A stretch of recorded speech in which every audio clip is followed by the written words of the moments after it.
નમસ્કાર ભાવિ શિક્ષકો, હું છું ડૉક્ટર શ્રવણકુમાર ખાનાણી અને આપણી ચેનલ બીકમિંગ બેટર સાયકોલોજી હબમાં તમારું હાર્દિક સ્વાગત કરું છું. મિત્રો, હું તમને એક પ્રશ્ન પૂછું કે જો સચિન તેંડુલકરને ગણિતની પરીક્ષામાં ઓછા માર્ક્સ આવ્યા હોય તો શું બુદ્ધિશાળી નથી?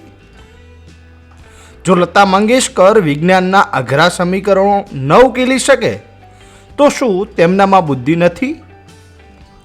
મિત્રો, વર્ષો સુધી આપણી શિક્ષણ વ્યવસ્થા માનતી હતી કે જેને ગણિત અને ભાષા આવડે તે જ હોશિયાર. પણ સ્લાઇડમાં જુઓ, આ ક્રાંતિકારી વિચાર આપનાર મનોવૈજ્ઞાનિકનું નામ છે હાવર્ડ ગાર્ડનર. વર્ષ 1983માં તેમણે ફ્રેમ્સ ઓફ માઇન્ડ નામનું પુસ્તક લખ્યું.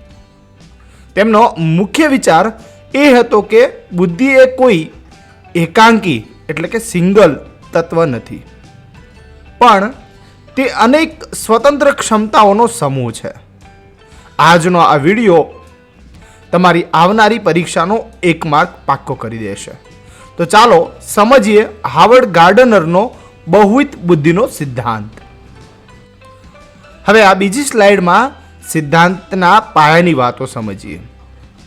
ગાર્ડનરે સ્પષ્ટ કહ્યું છે કે દરેક વ્યક્તિમાં આ વિવિધ પ્રકારની બુદ્ધિ અલગ અલગ માત્રામાં રહેલી હોય છે.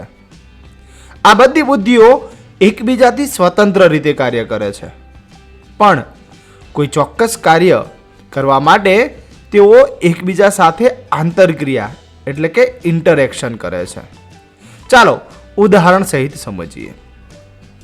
તમે ડાન્સ કરી રહ્યા છો તો શરીરનું બેલેન્સ રાખવું એ એક બુદ્ધિ છે અને ગીતના તાલને સમજવો એ બીજી બુદ્ધિ છે.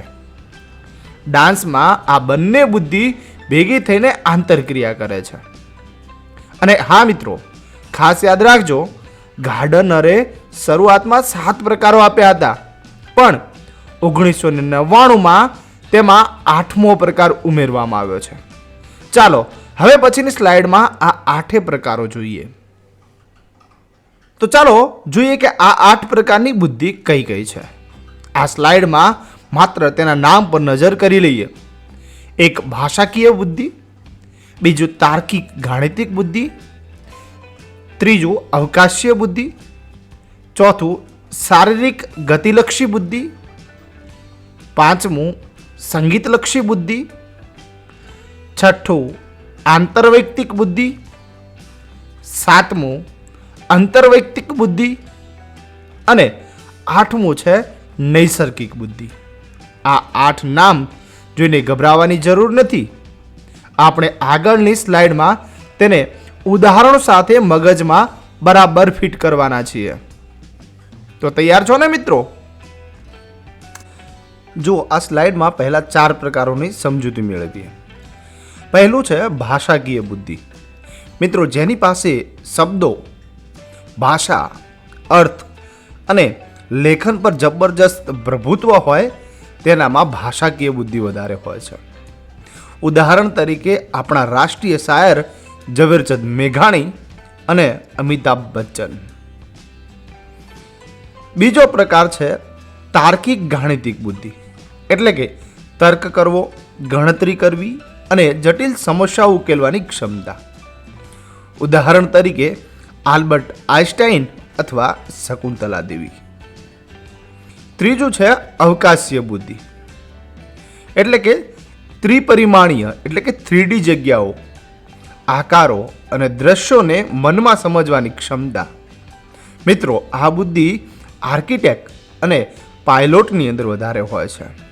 ઉદાહરણ તરીકે સમજીએ, એક સારો આર્કિટેક્ટ જે ખાલી પ્લોટ જોઈને આખા ઘરનો નકશો મગજમાં બનાવી લે છે.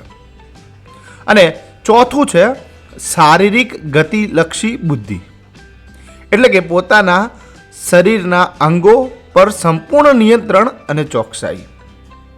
ઉદાહરણ તરીકે સચિન તેંડુલકર, માઇકલ જેક્સન અથવા તો ઓપરેશન થિયેટરમાં કામ કરતો સર્જન ડૉક્ટર. એટલે કે મિત્રો, ડૉક્ટર, ખેલાડીઓ કે જે લોકો નાટ્યકારો હોય છે તેમનામાં આ શારીરિક ગતિલક્ષી બુદ્ધિ વધારે હોય છે. મિત્રો, હવે આ સ્લાઇડમાં બાકીના 4 પ્રકારોને સમજીએ.